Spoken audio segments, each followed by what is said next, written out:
Joining us on the phone this morning, we have Congresswoman Yvette Herrell with us today. And first off, good morning, Congresswoman. How are you doing today? I'm great, Mike. Thank you for having me. I always appreciate this. We love getting a chance to chat with you and get up to date on things here. I do. I'm curious how's life been treating you? I don't think we've talked to you in 2022 yet. So how's the new year been for you? You know what? It's been great. And, of course, we've been in Washington. We haven't taken on very many important issues because I think the Democrats have ran out of stuff. They really thought they had everything done, and now they're just scrambling. In fact, the first 2 weeks after we got back from the Christmas break, all we did were, and I'm not taking away the value, but right. It was more like congressional medal type bills. Gotcha. Naming post office type, nothing super substantial outside of their voting, housekeeping the voting style bill. Things.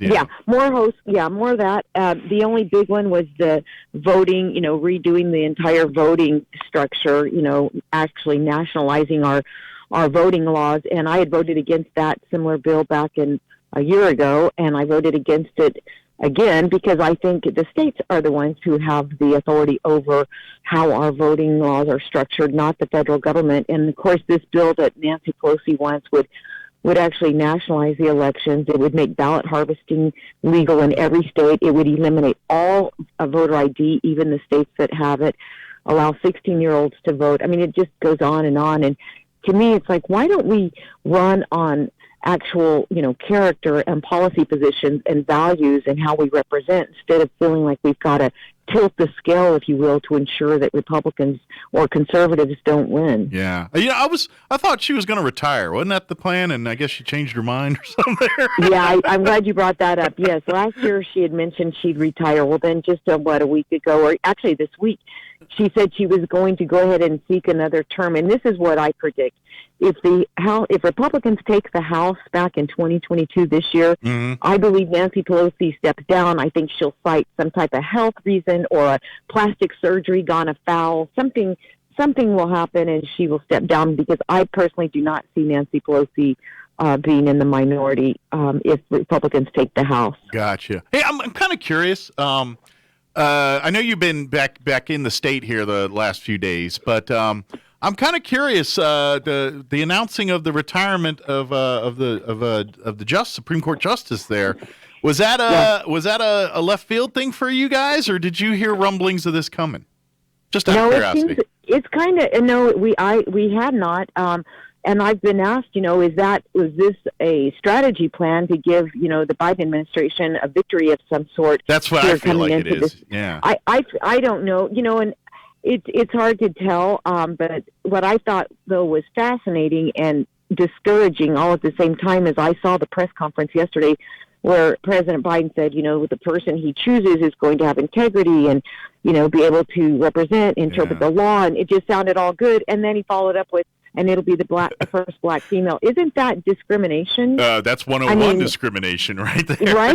Right. And then what scares me even more is he's appointed Kamala Harris to find the appointee or the right candidate, which if she does that like she's handled the border, that's a frightening thought all on its own. But with her connection to it and being so involved with it, if this gets to the House and there's to the Senate, and there's a deciding vote, would she still be able to vote, or would that be a conflict of interest, which she has to recuse herself?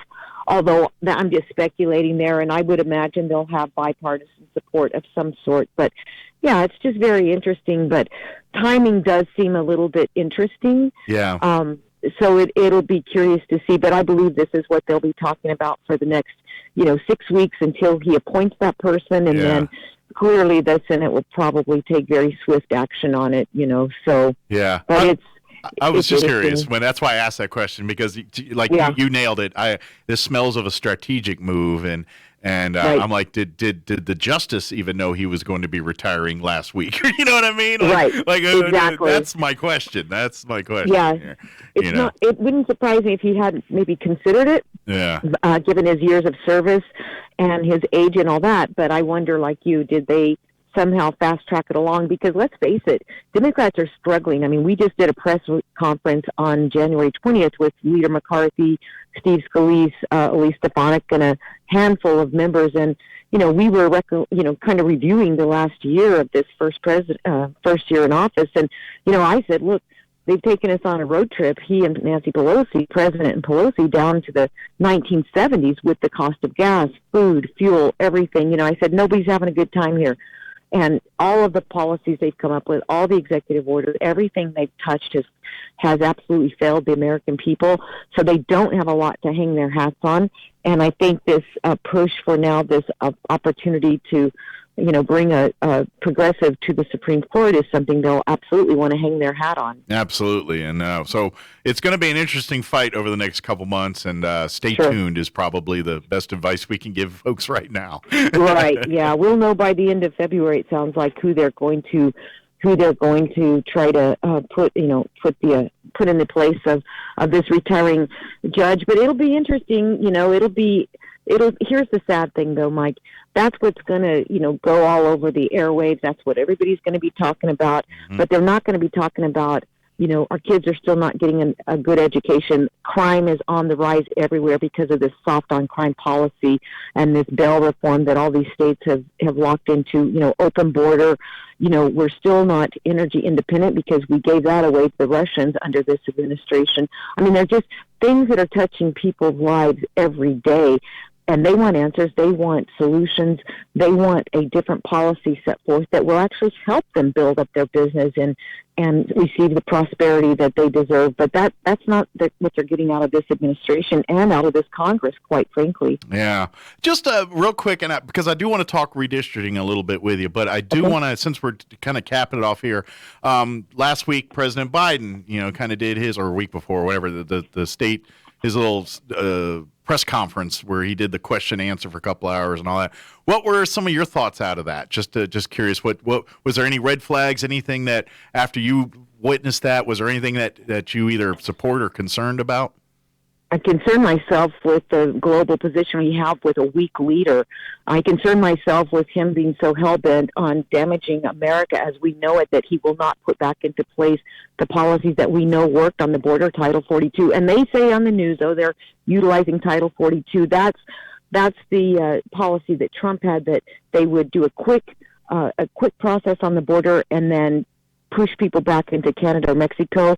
It was used across the board, families, unaccompanied minors, individuals.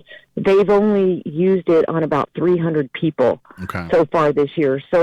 But I'm concerned because there's no confidence in this leader.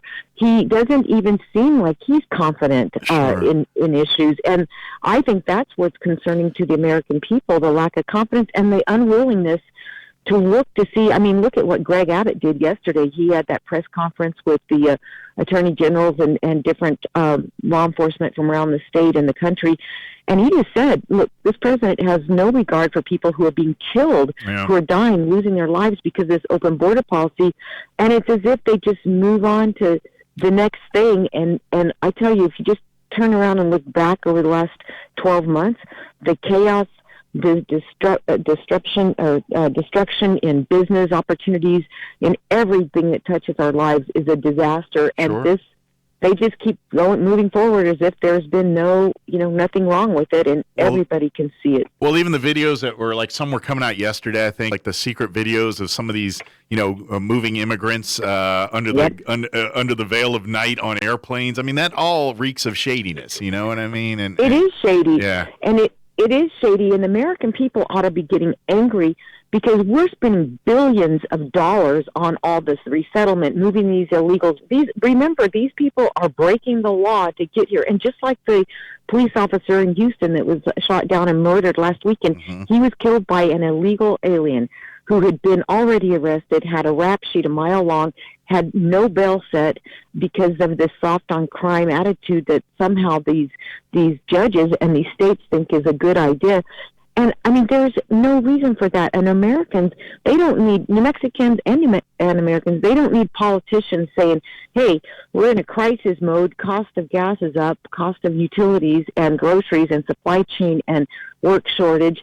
They don't need us to tell that. They can see it, they feel it, they live it. But the fact that this administration turns the blind eye, and it's just like in New Mexico, we've asked the administration to please put the National Guard troops back on the border, because, newsflash, we're seeing a huge uptick in crossings because of what Texas is doing. It's clearly pushing these illegals west, and they're seeing the big uptick in Yuma.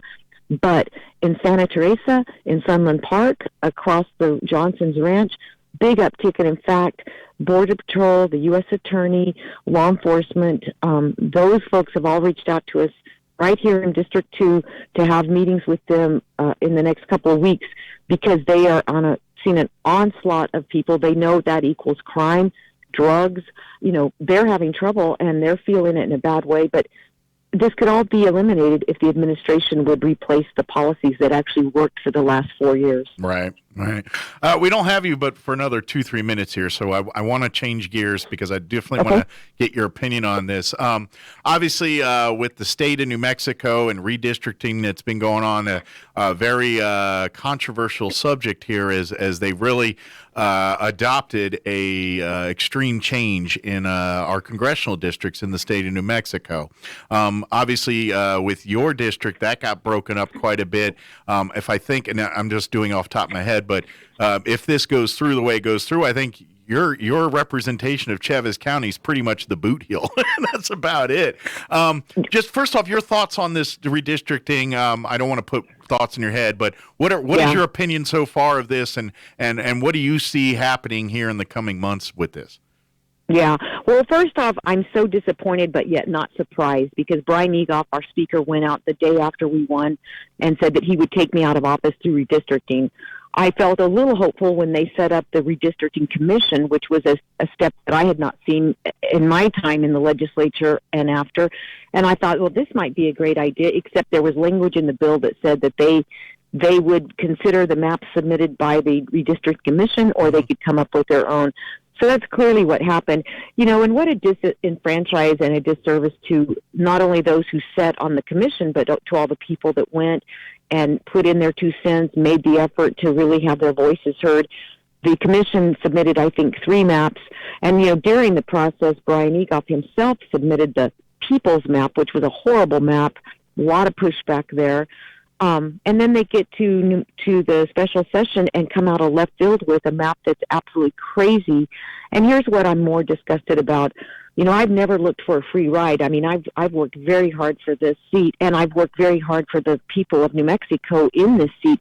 But what I'm really angry about, really, Mike, is they basically silenced the voices of so many conservatives and moderates that don't share the same point of view as these progressives that are in charge of our state. And that's the crime in this whole thing. Now looking at, towns like Artesia being in the same district as Santa Fe, when both Stansbury and Ledger Fernandez have come out very publicly against fossil fuels, against oil and gas, have introduced legislation to make it harder for them, increase their royalties, and have voted against every amendment that I've brought forward that could actually help them. They're all about the green energy. So it's absolutely going to be an interesting turn of events to see somebody like Ledger Fernandez turn and suddenly support the oil and gas. And what I'm really angry of is, how do people who put so much into their communities, into the state coffers, into their businesses for decades, now think that they have a voice at the federal level? They don't, and they won't.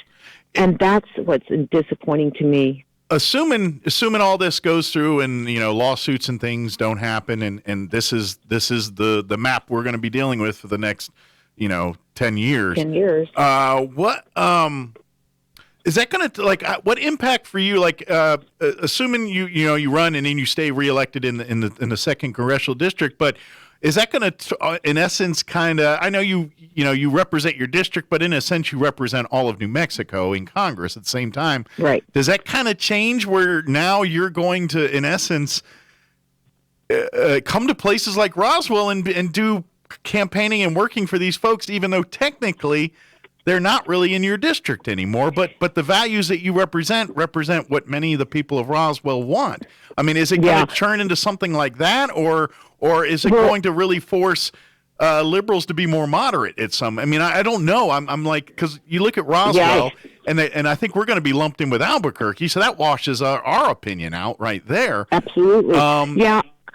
I get what you're saying, and what I would let everybody know is, we're going to continue servicing the constituents and fighting for everything in the district that voted me into office. It's a 2-year term, so now we're going into our second year. So we will be highly visible in Lincoln, Eddy, Chavez County. We'll still have our office there in Roswell.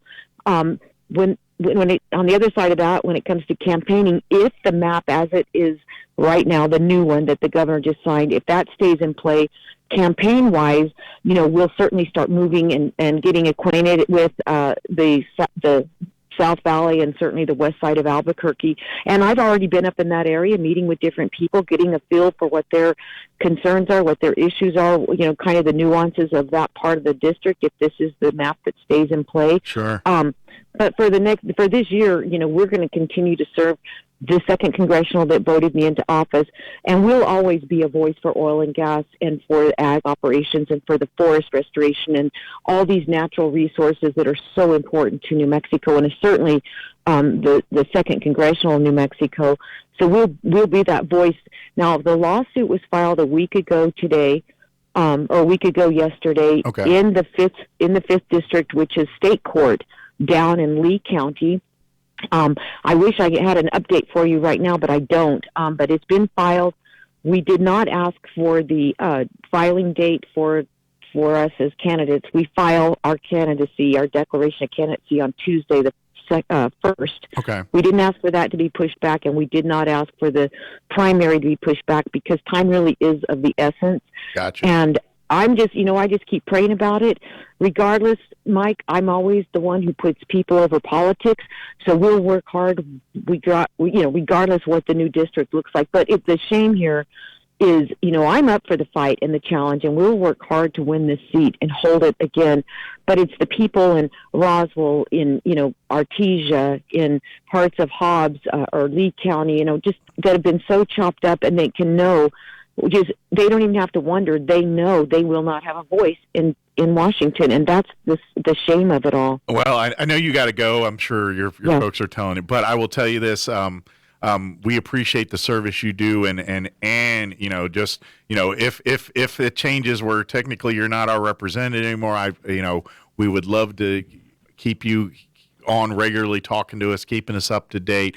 And obviously I would offer the same to whoever will eventually be representing us in whatever district we end up being in after all said and done. But please understand that regardless, we want to make sure you have an opportunity to speak to the people of Roswell, because I'm sure many of them, regardless of what happens here, are going to feel like you're their representative. So. Yeah, and I just want to assure everybody that no matter what the maps say, you're not getting rid of me. I mean, I'm still going to be dialed in, and this oil and gas and these industries over on the east side play such an important role for not only the nation but for the state. And we're going to make sure that we keep beating the drum, because it is a disservice what they've done to so many families, communities, everybody over on the east side with this map. So hopefully we just keep praying about it and just press in and hope that, we'll see, that truth will prevail, and that we will see a map that changes and really helps the people of New Mexico. Absolutely. Well, thank you, Congressman. We appreciate the time here. I'm sure you got about 20 other things, and you got your people yelling at you right now. So yeah, I do. So that's okay. Anyway, tell but Casey I do I'm sorry. appreciate our time. Yeah, I will. I'll tell him. But I sure do appreciate our time, and that we'll definitely keep talking as we see what happens with this map and see what happens in Washington. Absolutely. And anytime you're in our neighborhood, please come on by for a visit. You got it. All okay, right. Thanks, Mike. You have a blessed weekend. Thank you. You do the same. Take care. Okay. All right.